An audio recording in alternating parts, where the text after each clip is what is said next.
Welcome to the West Wing Week, your guide to everything that's happening at 1600 Pennsylvania Avenue.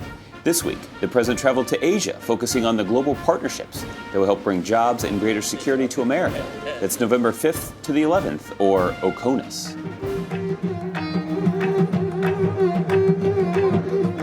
On Friday, November 5th, President Obama left Andrews Air Force Base on a 10-day swing through Asia, making stops in India, Indonesia, South Korea, and Japan.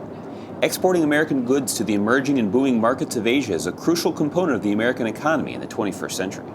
On Saturday, November 6th, President Obama arrived in Mumbai, the largest city in India, and made his first stop at the Taj Hotel. The Taj was the site of the horrific terrorist attacks in Mumbai on the 26th of November 2008. The president visited the memorial on site and spoke about the courage and determination of the Indian people.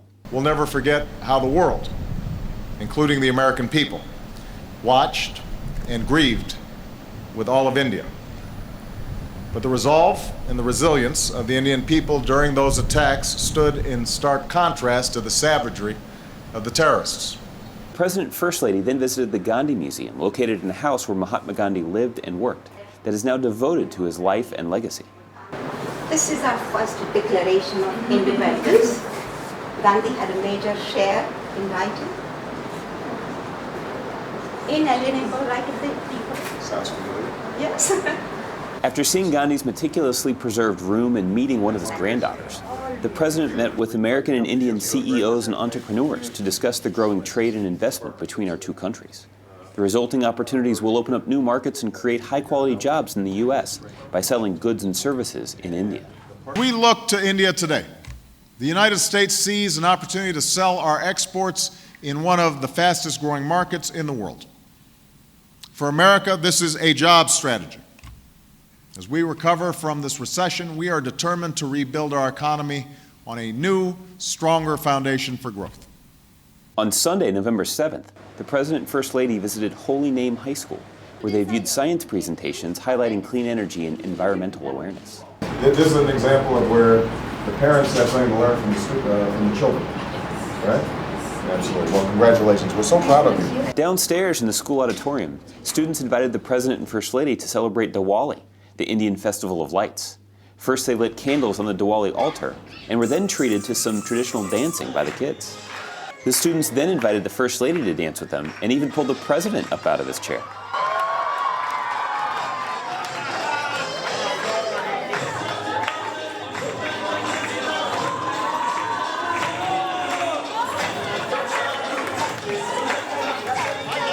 That afternoon, the president visited St. Xavier's University, where he saw labor-saving devices intended to boost agricultural production and listened to ideas for empowering citizens through 21st century technologies like broadband. He then made remarks and took questions from Mumbai area college students in a town hall-style meeting. India's future will be determined by you and by young people like you across this country. You are the future leaders. You are the future innovators and the future educators. You're the future entrepreneurs and the future elected officials. The president then departed for the capital, New Delhi, where he visited a historic site, Humayun's tomb, the final resting place of the 16th century Mughal emperor. At the same time as this is such a modern place, it also is rooted in civilizations that have ebbed and flowed for centuries. So it's spectacular. On Monday, November 8th, President Obama took part in an official arrival ceremony with the President and Prime Minister of India that included an impressive honor guard military band. He and the First Lady then laid a wreath at the Rajghat monument devoted to Gandhi before heading to Hyderabad House. This is much improved over my paperback version. Thank you. There, President Obama met with Prime Minister Singh to discuss a whole host of issues that affect both America and India, ranging from the economy and clean energy to counterterrorism. At a news conference after the meeting, the president underscored the values shared by our two nations. As the world's two largest democracies, as large and growing free market economies, as diverse multi-ethnic societies with strong traditions of pluralism and tolerance, we have not only an opportunity but also a responsibility to lead.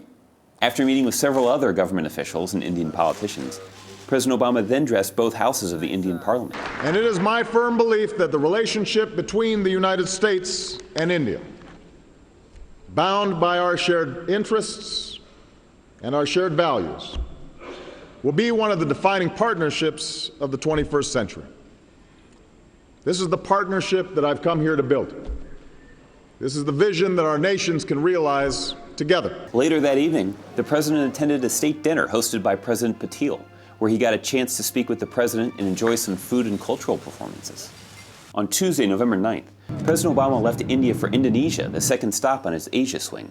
After landing in Jakarta, he went to the State Palace complex to meet with President Yudhoyono to discuss a wide range of issues, including global economic recovery, along with regional stability and security issues. The President of the United States of America, His Excellency Mr. Barack Obama, will now deliver a return speech, followed by a toast, and the national anthem of the Republic of Indonesia will be played.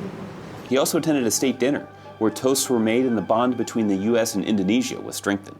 So, President Yudhoyono, and all the distinguished guests who are here, thank you for your extraordinary friendship and the warmth with which you received Michelle and myself. And I promise that it won't take so long before I come back.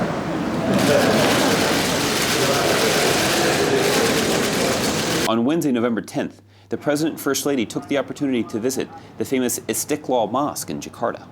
Christmas season, the church uses the parking lot here at the mosque because they don't have good enough facilities. And he was pointing out that that's an example of the kind of cooperation between religions, and tolerance between religions that we're seeing here in Indonesia. President Obama delivered a speech at the University of Indonesia, where he discussed our growing partnership with Indonesia and built upon themes he laid out in his Cairo speech last year. As vast and diverse countries, as neighbors on either side of the Pacific, and above all, as democracies, the United States and Indonesia are bound together by shared interests and shared values. Indonesia is the most populous Muslim-majority nation and the world's third largest democracy, making it an ideal place to continue our efforts to forge common ground.